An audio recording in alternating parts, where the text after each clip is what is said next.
Boxing Voice. BoxingVoice.com, here with Pat Lynch, manager of Glen Tapia, the Jersey boy. Can you tell us a little bit about the fight tonight? I thought Glen looked sensational. I mean, this is a guy who never gets stopped. I believe he was only stopped once, and that was on cuts. And going in, we knew it was a tough fight. We prepared to go all 10 rounds. And earlier at the weigh-in yesterday, we were told by somebody, look, if Glen can get this guy out of there early, that'd be incredible, and he did. So we're so proud of the way he fought. I thought he fought very patient. He picked his spots, went to the body when he had to, went to the head when he had to. It was a great performance. And, you know, he's just getting better and better the more time he's spending with Freddie Roach, and it's showing in the ring. Now, this guy has only been KO'd one time, and it's really impressive that Glen was able to get him out of there. Seems that Glen can box, and he can also bite down his mouthpiece and brawl, kind of like Arturo Gatti, the late Arturo Gatti, who you also managed. Do you think it's better if he boxes or brawls? Because in the Kirkland fight, he was boxing a little bit, but then it looks like he just brawled, and it didn't turn out well.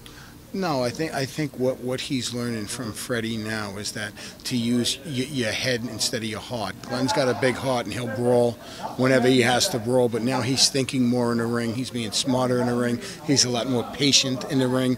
You know, like I say, he picks his spots. He's very smart, and it's showing. And again, more time he spends with Freddie, the better he's going to get, and I'm just so proud of what he did tonight. A really impressive performance. The fight didn't go long, but do you really see differences already from Freddie Roach? Oh, no doubt about it. He's thinking more in the ring. I mean, you know, he's not just, you know, when he used to get hit, he would just brawl, right away turn. He's not doing that. Okay, he shakes it off. He thinks what he did, and then he just, again, not to repeat myself, but picks his spots. He's fighting very, very well right now, and we're very proud of that. I hate to use the Arturo Gatti cliches, but he really reminds me of him. And, you know, Arturo would fight, but like he showed in the second Mickey Ward fight, he could box very well. Do you think this is always going to be a problem for Glen, that he just has too much heart? No, I mean, he's a young kid. He's only 24. He's still learning. I mean, we're in no rush. I mean, we're just going to go along and, you know, take the fights as they come along. You know, if there's an opportunity to be back on HBO, if it's the right fight, of course we'll do it.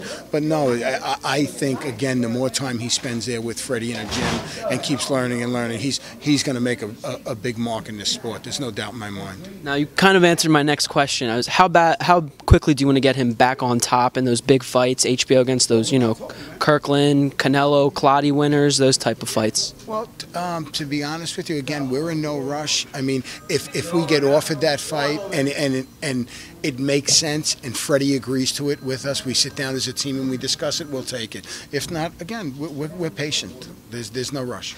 Look forward to seeing more from Glen Tapia and yourself. Thank you, Pat. The Boxing Voice.